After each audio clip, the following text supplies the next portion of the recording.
Assalamualaikum warahmatullahi wabarakatuh. Pemirsa, informasi mengenai Kabupaten Kota Waringin Timur dan sekitarnya telah kami rangkum untuk Anda dalam Jurnal Kotim. Bersama saya Fibi Srayuanita, berikut informasi selengkapnya.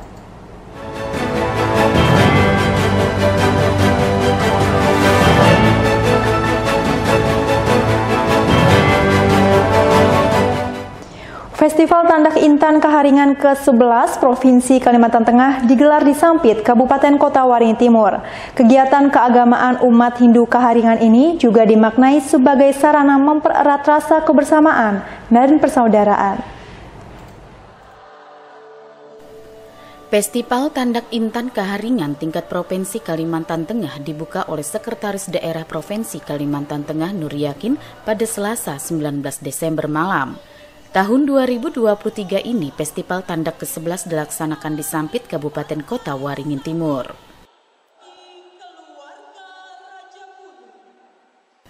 Festival Tandak merupakan salah satu wujud nyata pengamalan ajaran-ajaran agama Hindu Kaharingan melalui berbagai perlombaan.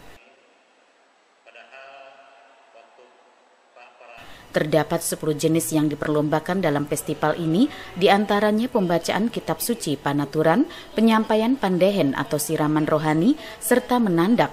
Selain itu mantir, basarah, karungut, cerdas cermat, tarian bernafaskan Hindu Kaharingan, serta vokal grup rohani dan lainnya. Bagi para peserta, festival ini tidak hanya sebagai kegiatan keagamaan saja, namun bagaimana momen ini dijadikan sarana memperkuat persatuan dan kesatuan. Ini merupakan suatu kehormatan bagi kami, sehingga sampai sekarang Kaharingan itu masih tetap tumbuh dan berkembang, sehingga kelihatannya sudah mulai punya kesetaraan dengan keyakinan-keyakinan lain.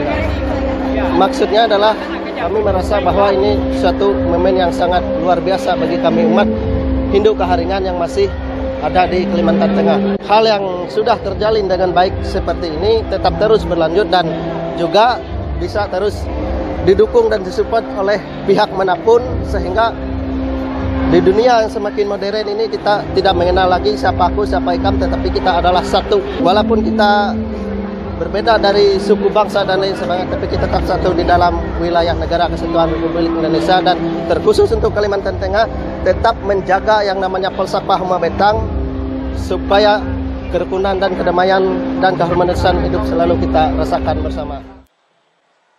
Nur Yakin mengatakan festival Tandak bertujuan meningkatkan iman dan takwa berdasarkan kepercayaan Hindu Kaharingan ini sendiri.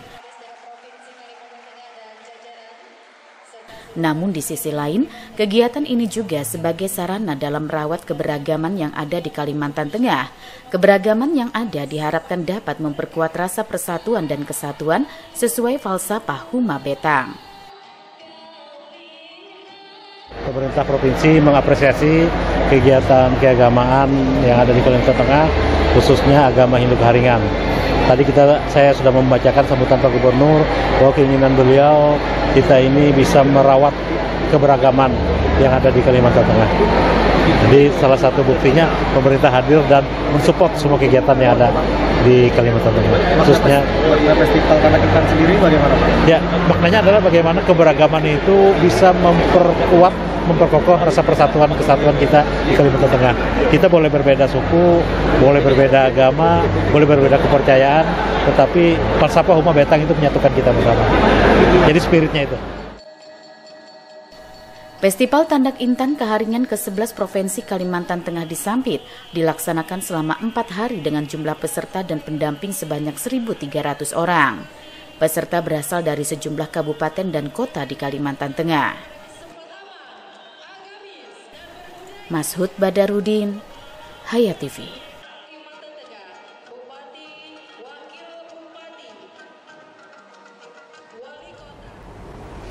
Jalan dari Sampit menuju kawasan objek wisata Pantai Ujung Pandaran, Kabupaten Kota Waringin Timur mengalami kerusakan parah di beberapa titik. Perlu dilakukan perbaikan mengingat pada momen libur Natal dan Tahun Baru, biasanya jalan tersebut dipadati pengunjung pantai.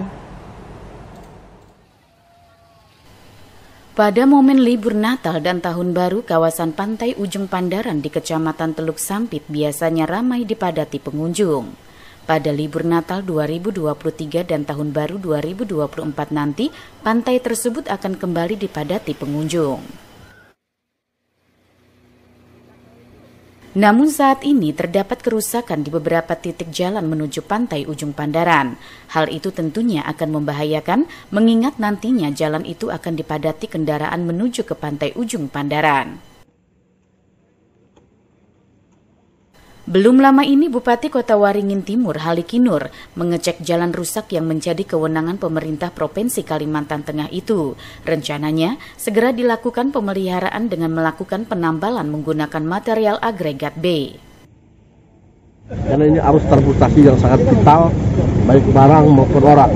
Jadi ini sangat membutuhkan perhatian khusus. Dan ini juga bentuk sinergitas kita dengan provinsi, karena Kabupaten Timur adalah bagian dari provinsi Kalimantan Tengah. Jadi kita juga dibantu banyak dan kita juga bersama bersinergi provinsi termasuk memelihara jalan. Walaupun secara kewenangan ini menjadi kewenangan provinsi. Saya secara lisan sudah menyampaikan ke Kepala Dinas PU Provinsi waktu penyerahan DIPA oleh Pak Gubernur kemarin bahwa kita akan membantu memelihara ini supaya arus transportasi tetap fungsional dan tetap bisa dilalui dengan nyaman oleh masyarakat. Setidaknya ada 10 titik pada jalan HM Arsat tersebut yang mengalami kerusakan. Dibutuhkan setidaknya 200 meter kubik material agregat B untuk penambalan sebagai pemeliharaan jalan. Namun sebelum dilakukan perbaikan, Dinas Pekerjaan Umum setempat akan terlebih dulu berkoordinasi dengan pemerintah Provinsi Kalimantan Tengah. Jadi kita yang dialokasikan ke sini senilai 200 meter kubik itu. 200 meter kubik itu kalau nilainya ya kurang lebih 200 meter kubik kalau 700-an lah, 700.000. Nah itu kira-kira segitu. Tapi ini bukan ya keperluannya material 200 meter kubik material kurang lebih 40 rit. Kalau meternya kurang lebih satu titiknya itu 20-an meter sampai 25 meter kali 10 titik. Berarti kan kurang lebih 200-an meter ya, 20 kali 10. Sebelum kita melaksanakan kan kita koordinasi dulu dengan provinsi, kita melaporkan kondisinya di sini, kemudian kita menyampaikan rencana penanganan kita.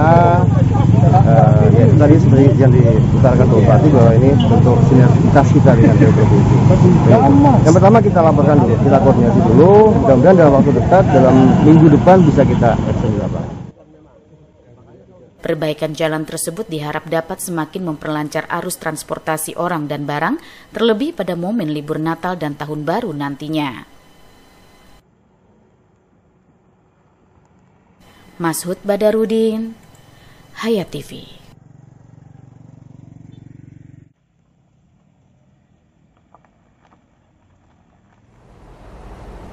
Upaya menekan harga kebutuhan pokok jelang Natal dan Tahun Baru terus dilakukan pemerintah Provinsi Kalimantan Tengah. Seperti dilakukan di Sampit, Kabupaten Kota Waringin Timur, di mana 1.500 paket sembako murah disiapkan untuk membantu masyarakat. Naiknya harga kebutuhan pokok pada momen hari besar seperti menjelang Natal dan Tahun Baru saat ini merupakan hal yang biasa terjadi.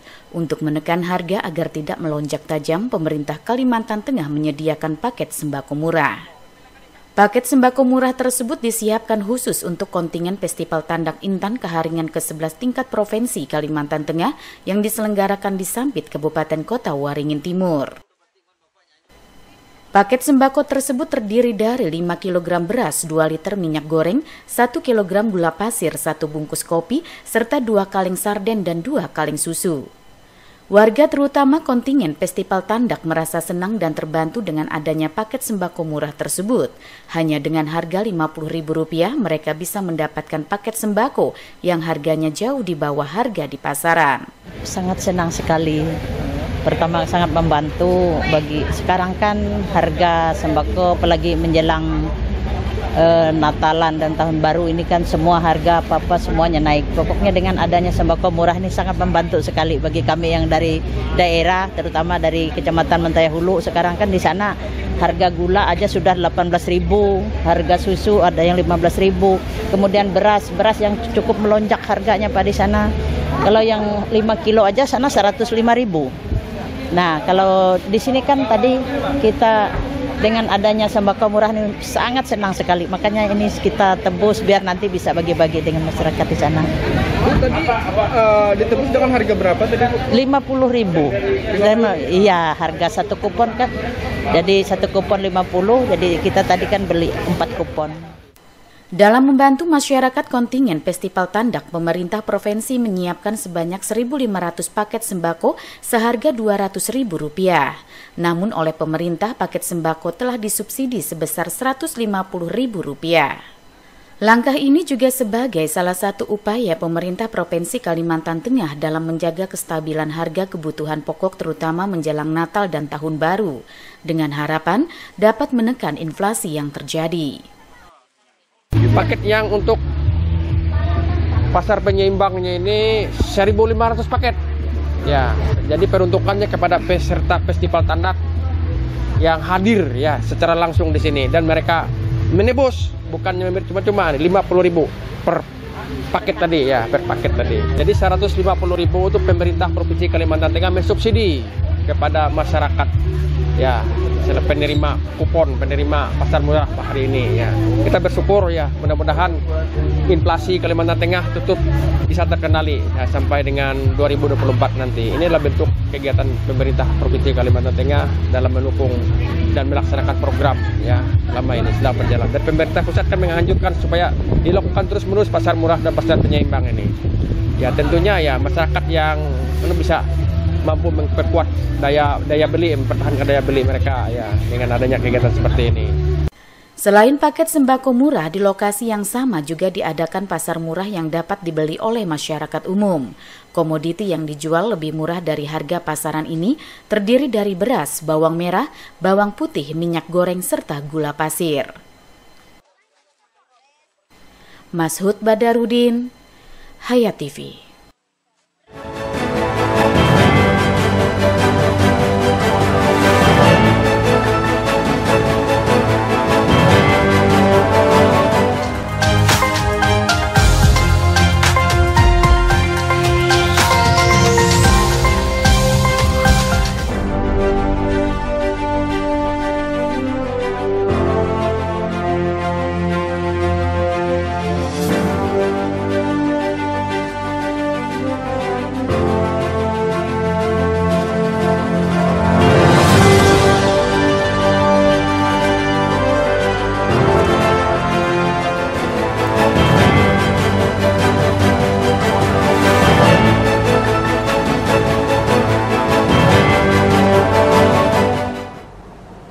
Untuk meningkatkan sinergitas dan kerjasama yang selama ini terjalin antara pemerintah daerah dengan insan pers, Dinas Pertanian atau Distan Kota Waringin Barat menggelar pertemuan yang dirangkai dengan Coffee Morning di Aula Distan Kobar, Rabu 20 Desember 2023. Kegiatan Coffee Morning yang diikuti puluhan jurnalis dari berbagai media yang tergabung dalam PWI Kota Waringin Barat ini dihadiri PLH Sekda Kota Waringin Barat Juni Gultom, Kepala Dinas Pertanian Kota Waringin Barat Kris Budi Hastuti, Ketua PWI Kota Waringin Barat Syamsuddin, dan jajaran pejabat Dinas Pertanian Kota Waringin Barat.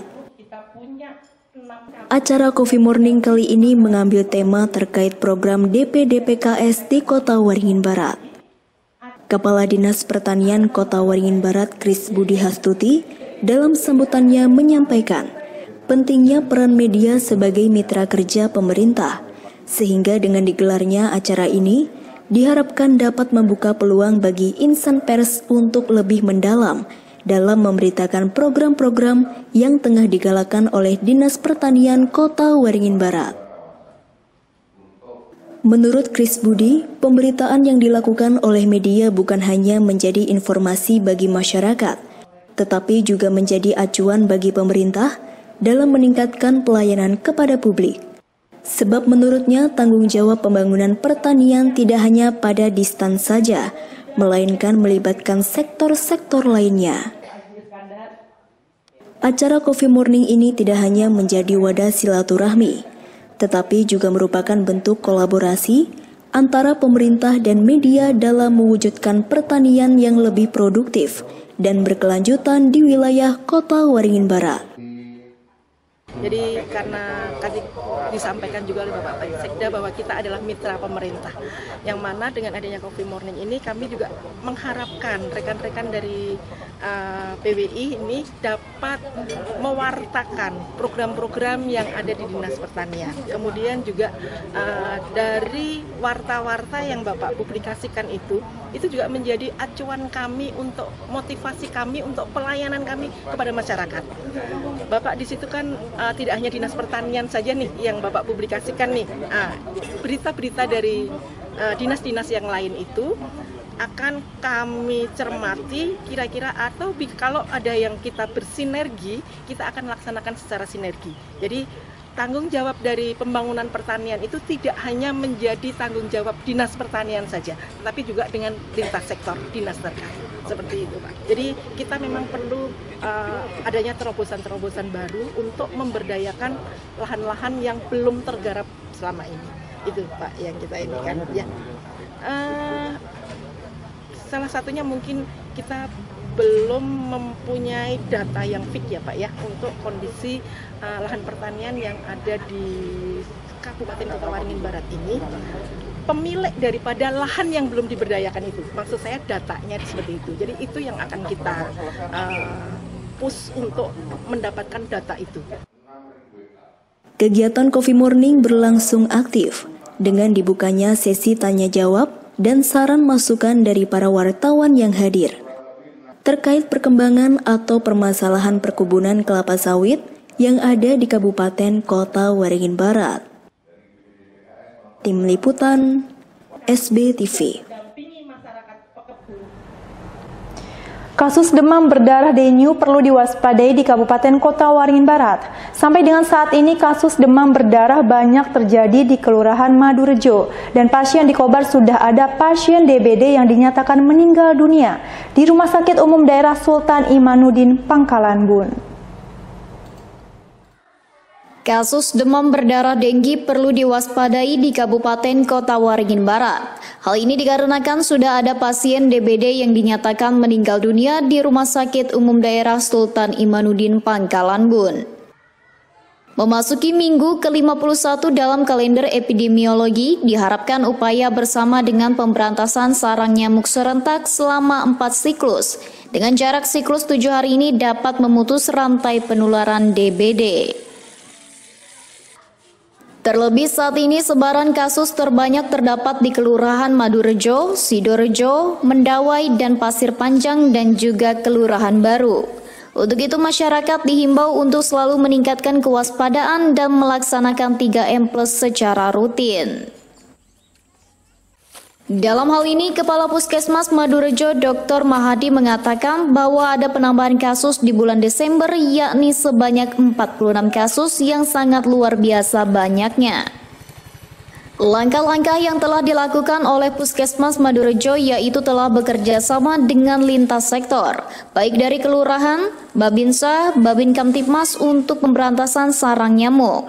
Sedangkan titik-titik yang dilakukan pemberantasan adalah di mana RT yang paling banyak kasus DBD-nya, seperti halnya di RT 3 Kelurahan Madurejo dan juga RT 18 Madurejo. Puskesmas Madurejo bersama-sama dengan masyarakat serta juga menghimbau masyarakat agar tidak membuang sampah sembarangan, seperti tutup aqua, kaleng bekas, genangan air dalam ember, dan juga pot bunga. Pada intinya sih kami sebagai Puskesmas Madurejo ada penambahan kasus di bulan Desember ini. Sebanyak 46 kasus yang sangat luar biasa banyaknya. Langkah-langkah yang sudah dilakukan dari Puskesmas adalah bekerjasama dengan lintas sektor, baik dari Kelurahan, Babinsa, Babin Kaptipnas, Pak RT, untuk mengadakan PSN, jadi pemberantasan sarang nyamuk. Nah, titik-titik di mana yang kami lakukan adalah di mana RT yang paling banyak kasusnya. seperti di RT Mandurejo RT 3, RT 18, Sidorejo RT 1, RT 2. Nah, itu ya semua yang menjadi tempat-tempat demam berdarah. Nah, langkah-langkah yang ditempuh ya kita melakukan kerja gotong royong dengan masyarakat, menghimbau masyarakat tidak buang sampah sembarangan, tempat tutup aqua, kaleng-kaleng bekas, tempat perlindungan nyamuk lah, istilahnya sampai pot bunga pun kami periksa. Selain itu, Dr. Mahadi menilai jika ada anggota keluarga yang mengalami demam, diharapkan untuk segera menghubungi petugas kesehatan atau datang ke puskesmas ataupun rumah sakit, guna mendapatkan pemeriksaan dan penanganan lebih lanjut. Muhammad Iksan, SBTV. Demikian pemirsa informasi dari Kota Waringin Barat tadi sekaligus menutup jumpa kita pada kali ini. Saya Fibis Rayu Anita mewakili jajaran yang bertugas mohon undur diri dari hadapan Anda. Terima kasih dan sampai jumpa. Wassalamualaikum warahmatullahi wabarakatuh.